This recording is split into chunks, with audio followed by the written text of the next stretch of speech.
Ronald Wayne Taylor in Samples Manor, a little town about 25 miles from Hagerstown. November 11th, 1932. We lived in the country then, and didn't feel the effects of it that much. Because you were in the countryside? Yeah, we live with my grandmother, and she didn't have a farm, but she had chickens, and they had slaughter. You know, they'd have a slaughter once a year of animals, and we'd get plenty of sausage and all out of it, eggs. So I didn't really notice that much difference when I was growing up. I went to a little one-room schoolhouse across the road from me. You had one teacher. You had little groups, you know, it grouped us by age primarily, and grade. And the teacher would give several of the classes homework. They'd be working on their homework, and he or she would be teaching the other group. And they only had up to the 6th grade in there. They didn't have 12 grades. And they kept us separated by grades in different sections of the schoolroom, which wasn't very large, wasn't really much, about twice as large as this room. And we still learned. Did you learn anything about Korea? Didn't know where Korea was at that point in time. So when did you graduate high school? 1949. 1949. The name of high school? Hagerstown High School. It's the only one then. Now there are two. And I went to the Korean War Veterans Monument here with Les, and I saw that 32 died. All came from Hagerstown High School. So are there any of your friends in the monument? No, not really. I didn't know them. But there was only one high school in Hagerstown at that time. Now there are two, but then there was only one high school. So what did you do after you graduated high school? Well, I was only 16. I had trouble finding a job. I put toys together at a shop for about 4 months. Then I went to work in a paint and glass store for $20 a week, and then I went to the A&P, which was a chain grocery store, and doubled my salary overnight. I worked there until I went in the Air Force, April of 1952. Didn't have the money to go to college, so Did you enlist? Yes. Could you tell me what month was it? April 30th, 1952. And it was Air Force, right? Yes, sir. Why Air Force? Not Army, not Navy? Well, I couldn't swim. My buddies went in the Navy, and I wasn't a very good swimmer, so I figured I'd go up in the Air Force, and if I was ever on a plane and the plane went down, it wouldn't matter anyway, so I figured that was the best deal. Besides, I'd always had a kind of liking of the Air Force from what I'd read in high school and all. So where did you go to receive basic military training? They had a base at Sampson Air Force Base in New York State. That's now closed. I went to basic training in New York State. What kind? Well, it was basic. Now that it's just not like today where they even carry weapons. Back then, why, there was a lot of classroom work and marching, and you didn't go out in the field and camp or anything. It was more of a classroom structure than anything else. What did you learn? Physical exercise. I learned to listen to orders, for one thing. And the worst chewing out I ever got in my life was when I was barracks guard. I saluted a barracks guard who was a tech sergeant with a Boy Scout salute. And I never had a chewing in my life since then that was that bad. I remember that to this day, and that was 60-some years ago. Yeah. And then any other special training you received? Yes, I went to control tower operator school and ground controlled approach operator school. Is it control tower? Control tower, landing aircraft, guiding aircraft in for a landing, and then the other one was ground controlled approach, GCA school. Tell me about what kind of things that you are supposed to do in the control tower. Detail, tell me. On the control tower in detail, number one, you control the traffic on the ground, you know, so two planes don't collide crossing a runway, an active runway. In the air, at that point, we had highways in the sky. You know, every aircraft assigned flying from point A to point B had a certain altitude and a certain heading. And then we didn't have computers. Everything was manual. We took the information down and wrote them on little strips and kept strips up on front of us so we know what aircraft we were handling. And each aircraft had its own altitude and its own heading, Right. so that two aircraft wouldn't fly into each other. Was it hard to learn all those things? It was a pretty skilled job, yes. And then ground-controlled approach up was even more skilled, because there we used radar to talk pilots down in bad weather when they couldn't see the runway. And we talked them down to theoretically a quarter mile from the runway and 250 feet. They couldn't see the runway. They were supposed to pull up and go around. But in almost every case, we talked them right down to the ground, because they knew if they missed that approach, they'd have to make another one. And if you we lined them up on radar using elevation. We could tell where they were and guiding them down a slope to the runway, and also azimuth, lining them up with the center line of the runway using radar from about 8 miles out. And basically the people on the plane, their lives depended on how skilled we were. Yeah. And we had an objective, because our radar trailer sat alongside the runway. So we wanted to make sure we had them lined up with a runway, because if we were off, we might be dead along with them. Right, yeah. So, How long did it take for you to learn all those skills? well, I had 6 months of schooling, and then for the first year or so, I made practice runs. We'd have practice runs in daylight when the pilots could see the runway, and they'd practice running GCA, and of course that gave us our training. And then of course after we became proficient, then when the weather was bad, we would actually talk the plane down to the landing. But we had a lot of training. Even after we became proficient, we trained almost every day, practicing runs where the pilot would put a hood over him, and the co-pilot would actually be watching the plane, but the co-pilot would be following our instructions to make sure we knew what we were doing, and the co-pilot could make sure that we had them lined up with a runway so they didn't fly into anything. Were you paid more than regular soldier? No. We got the same pay. Back then they didn't have all the incentive pays they have now. Lou might have gotten, or Les might have gotten, Les was probably one of the higher paid ones, but we all got the same, didn't we, Les? Yeah. So, no, rank was strictly based on rank and years of service. So, had you been to foreign countries?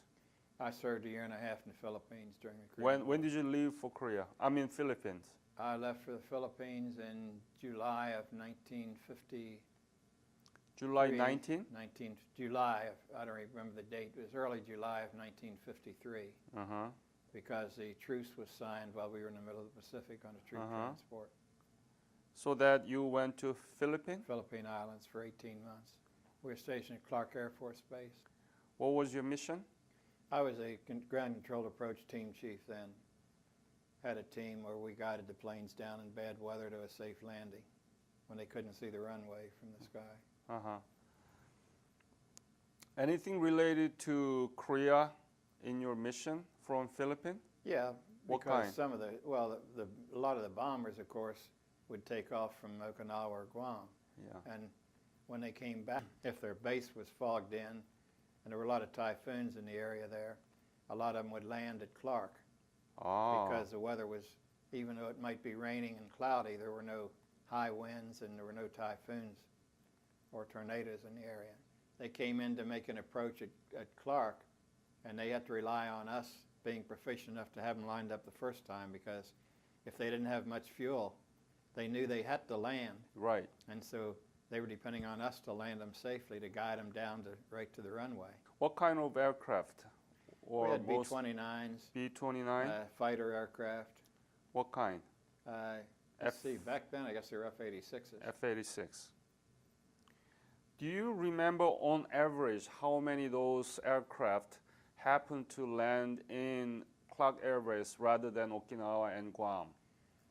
I know they kept us busy as operators. We worked 24 hours a day, of course. Yeah. And I only had one incident where an aircraft, I had him lined up, was a B-29, a 4-engine bomber.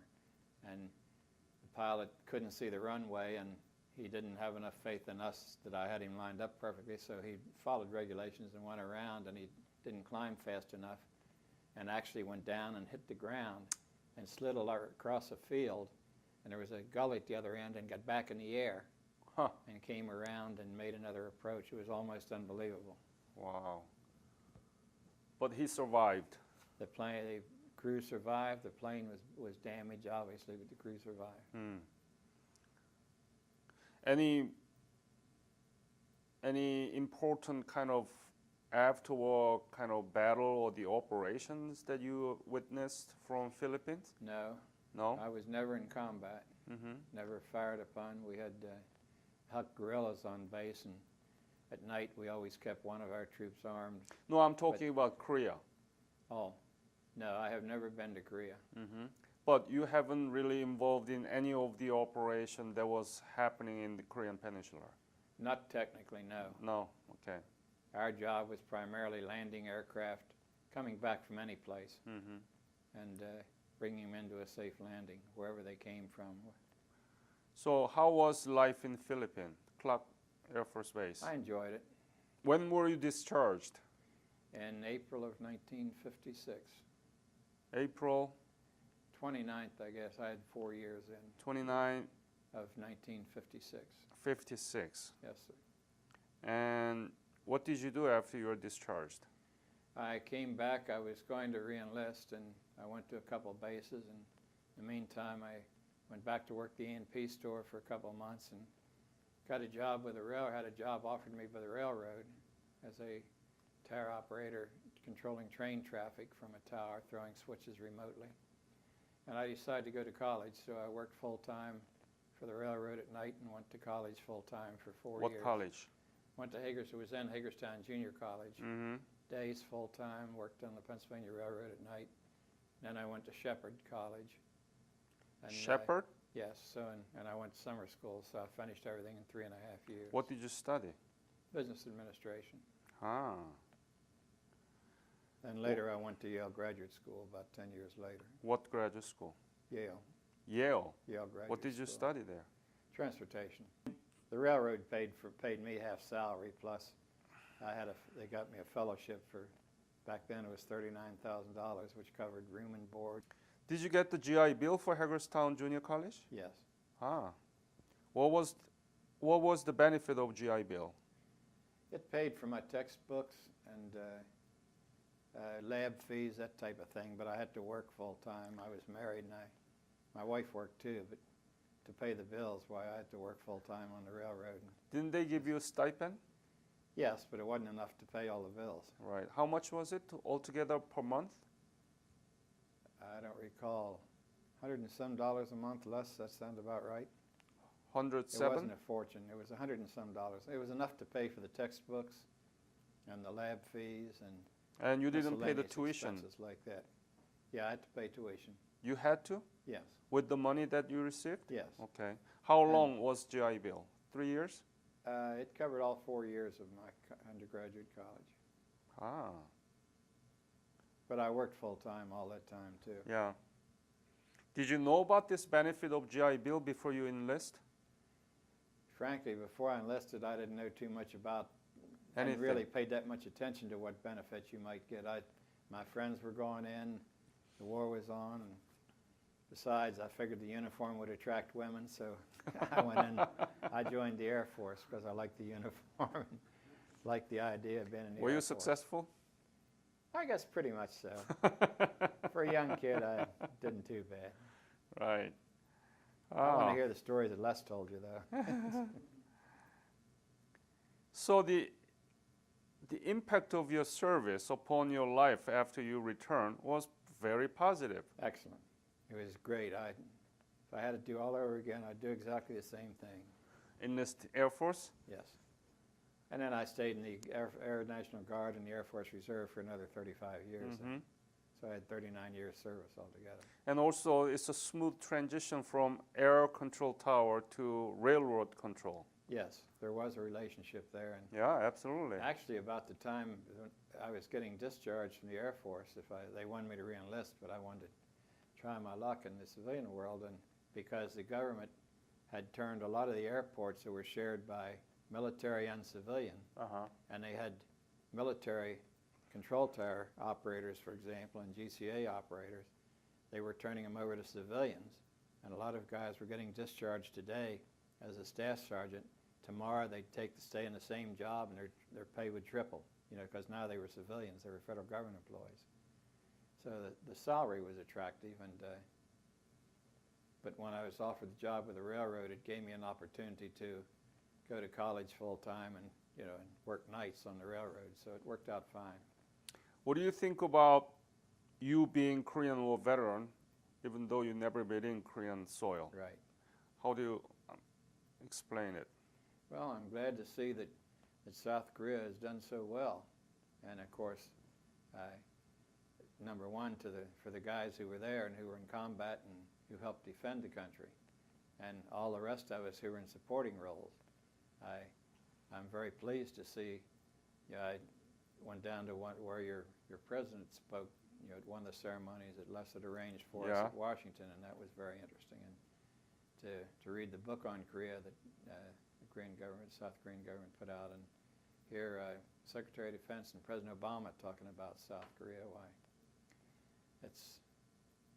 Should be proud of the country because they've apparently come a long way. Democracy in many ways for the well-being of the people. Mm-hmm. Any other message you want to add to this interview? Well, I'd like to see, as Les knows, we're trying to get into the high schools now to talk to high school students and impress upon why they should respect military veterans. Uh-huh. What did we do that they should respect us and want to be one of us one day? We're not recruiting them, but because what do we do in civilian life? Many of us are involved in many civic affairs after we get out. It's not just what we did in the military, it's what we've done after we're in civilian life. My own son went in the Army and served 3 years after college and came out a first lieutenant. I was kind of hoping he'd make a career of the Army, but he chose to get out. And he liked it, but he didn't want to travel, not know where he was going to be from day to day. Mm-hmm. But I think we should encourage all the young people to consider the military career. Mm-hmm. I know it's one of the best things I ever did. I think most of the Korean War veterans are treated well and respected. Mm-hmm. And the Vietnam veterans are too, more so now, but they didn't receive the respect when they first came back. Right. All right. Thank you very much for your service. Thank you.